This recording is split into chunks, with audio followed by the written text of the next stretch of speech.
Level 1, negative balance. The number on your screen has a minus sign in front of it. You stare at it like it might disappear if you blink. It doesn't. You overdrafted by $4, just $4. A coffee you forgot was scheduled to charge. The bank doesn't care that it was $4. The bank cares about the math. And the math says you went under. $35. That's the fee. The penalty for being broke is that you become more broke. The fee is bigger than the mistake. You stare at it and feel something that isn't anger, just tired.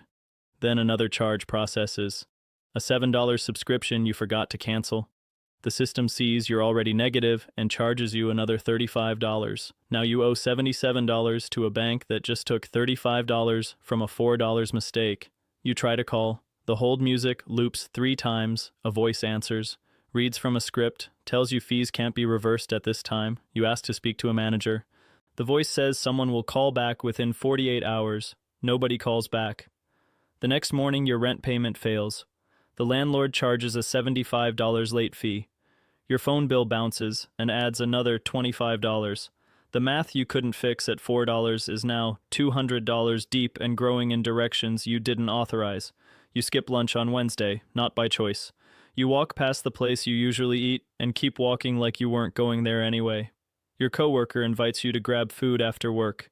You say you already ate. You didn't. Hunger at this level isn't physical, it's silent. It's the kind nobody sees because you've learned to perform full. You walk into the branch on Friday. The teller looks at her screen and her face changes in a way you've seen before. Not anger, not pity, something colder. You watch yourself stop being a person on her screen and start being a flag, a category, a risk score with shoes. You leave without saying what you came to say, because somewhere between the $4 and the unreturned phone call and the unpaid rent, you stopped feeling like a customer. You started feeling like a problem. Level 2, $200. You're not negative anymore. You pulled the account back. 20 hours of overtime to make $200. Stay positive for 1 week. You did it. Nobody clapped. Nobody noticed. The bank notices, but not in a good way. The maintenance fee hits anyway. $12, sometimes $15, quietly withdrawn. The minimum to avoid it is $1,500. You don't have $1,500, so the fee stays. You are paying a bank to hold the money you barely have. You log in and see it disappear overnight. No warning, no notification. The system doesn't explain, it executes. You apply for a credit card. They offer you a secured one. You have to give them $300 of your own money so they can lend it back and charge you 24% for the privilege. You read the offer twice. They want collateral from you to extend you credit from your own pocket. You don't take it, which means when your tire blows on a Tuesday morning, you can't put it on plastic. You ride the bus to work 3 hours late. Your manager doesn't fire you. He just looks at you a little longer than usual. You walk into the branch to ask about the fee. The teller is helping the customer in front of you, smiling, asking about their kids. When you step up, the smile changes, becomes professional, trained. The energy in the room shifts, and you feel yourself become a different category of person without anyone saying a word. She processes your request in 40 seconds, doesn't ask if there's anything else, doesn't tell you to have a nice day. The next person walks up, and the smile returns. You walk to the door and feel something you've never been able to name. You weren't refused, you weren't insulted, you were just moved through, like luggage on a belt. The bank doesn't see you as a customer at $200. The bank doesn't see you at all. You exist on their books. You don't exist in their attention. Level 3, $2,000. Something shifted, not in your account. In the way the bank looks at you. Your direct deposit hits every 2 weeks. $1,600 after taxes, consistent, predictable. The pattern you've held for 6 months is the only thing about you that interests the system. The maintenance fee disappears. Not because you asked, the system saw your direct deposit and waived it automatically. The first time it happens, you check 3 times to make sure. The same fee that drained your account for years just stopped existing. Nothing changed except your behavior matched a profile that earns the bank money, so they let you keep yours. The credit card offers start arriving. Real ones this time, not secured. Actual cards with $2,000 limits and 22% interest. The same institution that wouldn't approve you 8 months ago is now mailing you envelopes with your name printed in metallic ink, pre-approved. Like you became someone else overnight. You apply for one. Approved in 90 seconds. The notification feels strange. The same system that ignored you at $200 just said yes to you at $2,000. You didn't change. The number did. You walk into the branch and the teller says, "Good morning," before you reach the counter. Not the smile she gives the wealthy customer, but not the silence she gave you at $200 either. Something in between. Recognition without warmth, service without effort. The middle ground where most Americans live, you apply for a small loan. $5,000 for car repairs, approved in 48 hours. The rate is 11%, not great, not terrible. The process worked the way the commercials always promised it would. You realize something nobody tells you. The bank doesn't care who you are. The bank cares what your account looks like. And at $2,000, your account looks like something they can sell things to. You're not invisible anymore. You're not respected either. You're profitable. Level 4. $15,000. You log into the app and notice the credit limit changed.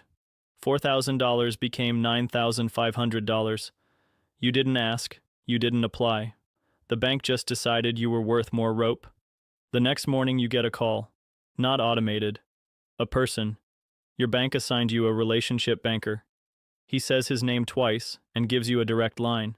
He asks about your goals, your timeline, your savings. He wants to schedule a 15-minute review. The same institution that put you on hold for 40 minutes at $200 just dialed your number first thing on a Tuesday. The interest rate on your next loan drops. You buy a used car and the dealer pulls your credit. The rate that would have been 11% at $2,000 is 6.8% at $15,000. The price of money got cheaper, not because you negotiated, because you stopped being a risk. A fee shows up on your statement, $32. You email your banker. 3 hours later, it's reversed. No form, no phone tree, no script, just a reply that says, "Taken care of." The same fees that drained your account for years are now optional. The system didn't change. Your tier did. You start getting emails with your name spelled right. Subject lines that include first name, small touches, personalization. The bank is courting you now. Not aggressively, subtly. The way someone treats a person they don't want to lose. You realize something hidden from you at every level below this one. The bank wasn't mean to you when you were broke. The bank was just indifferent. And indifference at scale looks exactly like cruelty. You're not invested in. You're invested for. Level 5. $80,000. The bank calls you a preferred client now. The word shows up on your statements, on the welcome screen when you log in, on the email signature of the man who handles your account.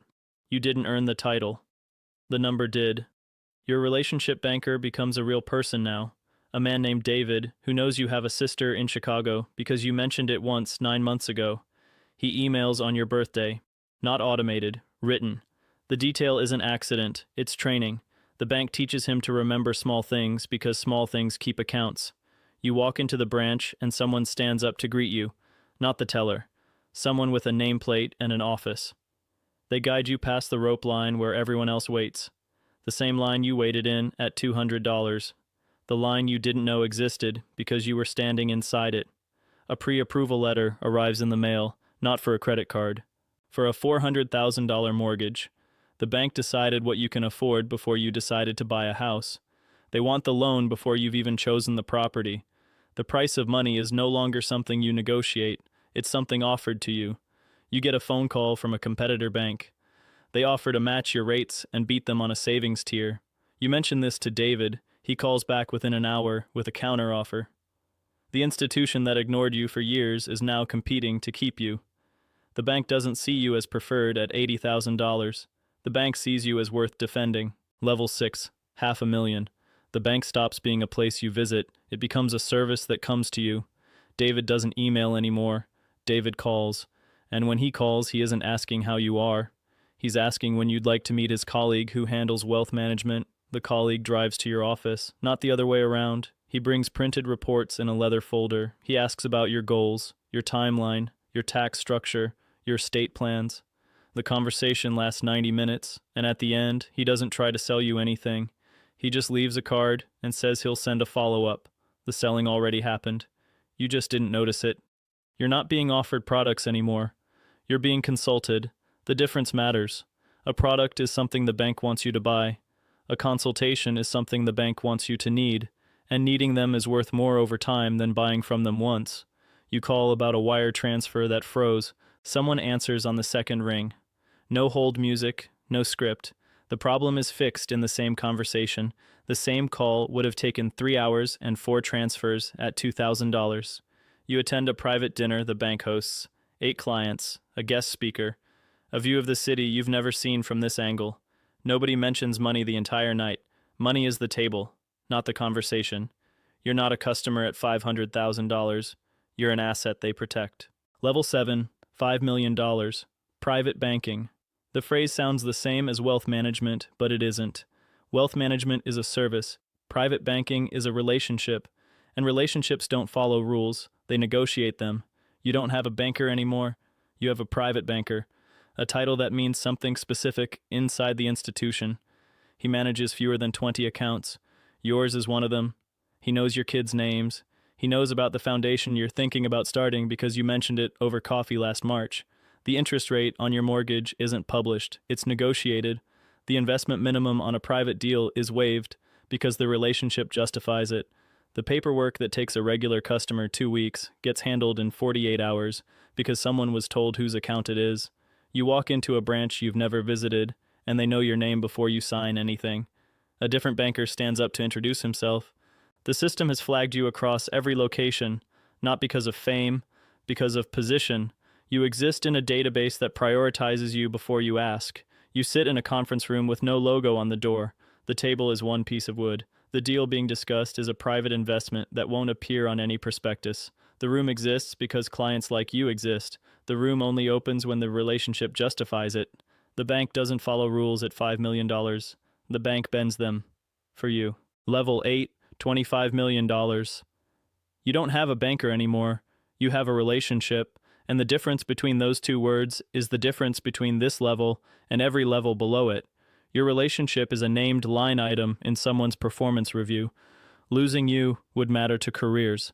The institution doesn't compete to keep you. The institution organizes itself around not losing you. 3 people inside the bank exist partially because of your account. They don't know that. You don't either. But the math is real. The deals are bespoke. Not a menu, not a brochure. Sentences written for one client. The interest rate on a loan is negotiated in a phone call. The terms of an investment are drafted to your timeline. You don't apply for things at $25 million. Things apply for you. Investments are brought to you before they're publicly available. Deals are structured around your participation before you've agreed to participate. But the real shift isn't access, it's influence. The bank doesn't just serve you, the bank consults you. The chief investment officer asks for your opinion on emerging markets. The head of private banking flies out to ask what kind of products their next tier of clients should expect. You're shaping the institution that once charged you $35 for being broke. The bank doesn't have a customer at $25 million. The bank has a partner, and the partner has a name. Yours. Somewhere right now, someone has a minus sign in front of their balance. They overdrafted by $4. A coffee they forgot was scheduled to charge. The fee hits within the hour, $35. They stare at the screen. They feel something that isn't anger, just tired. They try to call. The hold music loops. A voice answers. Reads from a script. Tells them fees can't be reversed at this time. They don't know yet that the system isn't broken. The system is working exactly the way it was built to. The same institution that will one day fly out to ask their opinion on emerging markets is currently charging them for not having enough.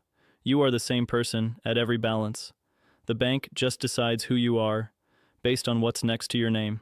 The bank doesn't change at every level. The bank reveals what it always was.